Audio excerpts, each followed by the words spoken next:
जय सिया राम, जय जय सिया राम।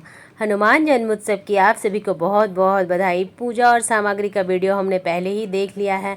अब हम जानेंगे कि हनुमान जयंती की पूजा की चौकी कब और कैसे उठानी है। तो आइए दोस्तों, हम जानते हैं कि चौकी हमें कब उठानी है, क्योंकि चौकी भी शुभ समय पे ही उठाया जाता है।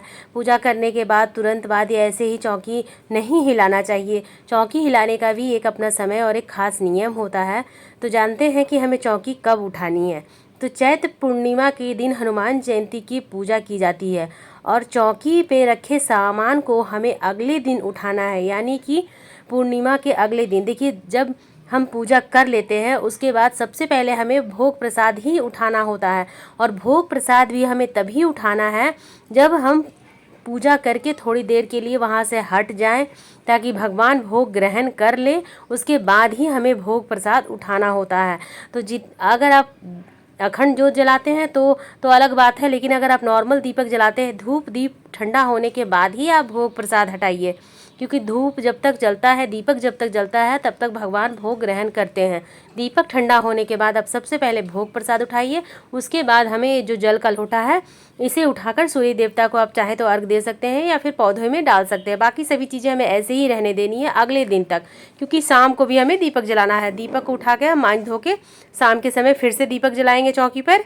उसके बाद चौकी पर रखे सभी सामान को हमें अगले दिन उठाना है। तो सबसे पहले देखिए, हमें दक्षिणा चढ़ाई थी, दक्षिणा को उठाकर हम एक तरफ रख लेंगे, ताकि हम इसे पंडित जी को दान कर दें। फिर किसी भी ज़रूरतमंद को दान कर दीजिए। आप गरीब में भी इसे दान कर सकते हैं, एक जगह दान कर दीजिए। 4-5 लोग हैं तो आपस में बांट लेंगे, या फिर कुछ खरीद के भी दान कर सकते हैं। उसके बाद देखिए, जो भी फूल पत्ती हमने रखी थी उसे हम रखेंगे। पान यदि आपके घर में कोई खाता है, यदि आपने मीठा पान का भोग लगाया है, तो उठाकर आप किसी पुरुष को दे दें, वो पान खा लेंगे, क्योंकि ये भी प्रसाद ही होता है। तो आप पान को भी खा सकते हैं, या फिर पान के पत्ते का जो भी आप यूज़ करना चाहें कर सकते हैं। नहीं तो आप फूल के साथ ही रख दीजिए, किसी पौधे के गमले में डाल दीजिएगा, खाद बन जाएगा। लौंग इलायची को हम चाय में यूज़ कर लेंगे। तो इस तरह से हमें यूज़ करना है। सभी फूल को हम इकट्ठा कर लेंगे और पौधे में या किसी गमले में डाल देंगे तो खाद बन जाएगा। या फिर आप जहाँ भी पूजा के फूल को रखते होंगे, नदी वगैरह में विसर्जन करते हैं, तो पवित्र नदी में विसर्जन कर सकते हैं। देखिए, लौंग इलायची है, इसे हम चाय बनाएंगे, खीर बना लेंगे। तो इस तरह से हम इसे यूज़ कर लेंगे, जो भी आप करना चाहें। जनेऊ यदि आपके घर में कोई पहनता है तो आप रख सकते हैं और उन्हें पहन सकते हैं, नहीं तो फिर आप मंदिर में दान कर दीजिए। इस तरह से आप जनेऊ का यूज़ कीजिए। कोई पहनता है तो बहुत अच्छी बात है, रख दीजिए। बजरंग बली जी का जनेऊ, गणेश जी का जनेऊ घर में पुरुष पहन सकते हैं, यदि कोई घर में जनेऊ पहनते होंगे तो। नहीं तो जो जनेऊ पहनते हैं पंडित जी को दान कर दीजिए, वो पहन जाएंगे।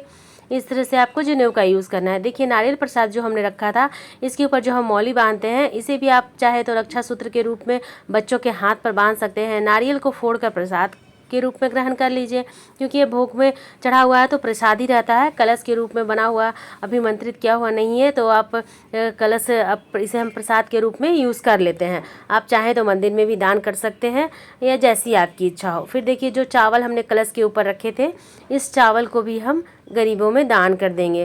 कहीं भी दान कर सकते हैं, जो भी ज़रूरतमंद हो दान कर दीजिए। मंदिर है तो मंदिर में पंडितों को दान कर दीजिए। लेकिन देखिए, इतना कम दान मत कीजिए, इसमें थोड़ा सा और मिला लीजिएगा। कम से कम एक वक्त का खाना हो जाए, इतना दान करना है। इसके बाद जो कलश का जल है, उस जल को हम पूरे घर में छींटे लगाएंगे, और भगवान जी को भी उस जल का छींटा लगाते हुए ही जल जो है लोटे में जो है उसे हम किसी पौधे में सींच देंगे।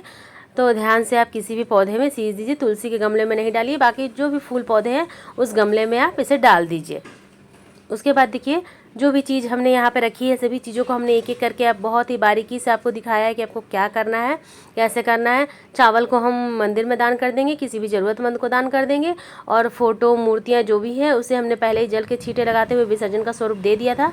अब इसे हम अपने घर के मंदिर में वापस रख देंगे, या फिर जहाँ भी आप रखते होंगे रख लीजिए। और जो भी चावल है, जितनी भी आपने अक्षत के स्वरूप या जो भी चावल चढ़ाया था, सभी चावल को हम उठा लेंगे, एक जगह पर रख देंगे।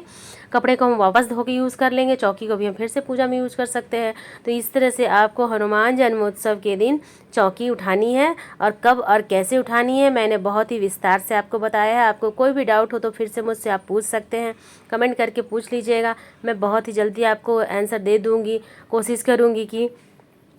इसके बाद आपको जो भी डाउट हो आप मुझसे पूछते रहिएगा। मुझे आपके कमेंट पढ़ना बहुत ही अच्छा लगता है। तो आप सभी लोगों को हनुमान जन्म उत्सव की हार्दिक बधाई। हम महिलाएं घर में तीज त्योहार व्रत आदि कैसे करती है, बहुत ही सरल और उत्तम तरीके से ये जानने के लिए मेरे चैनल पर बने रहिए। जय जय श्री राम।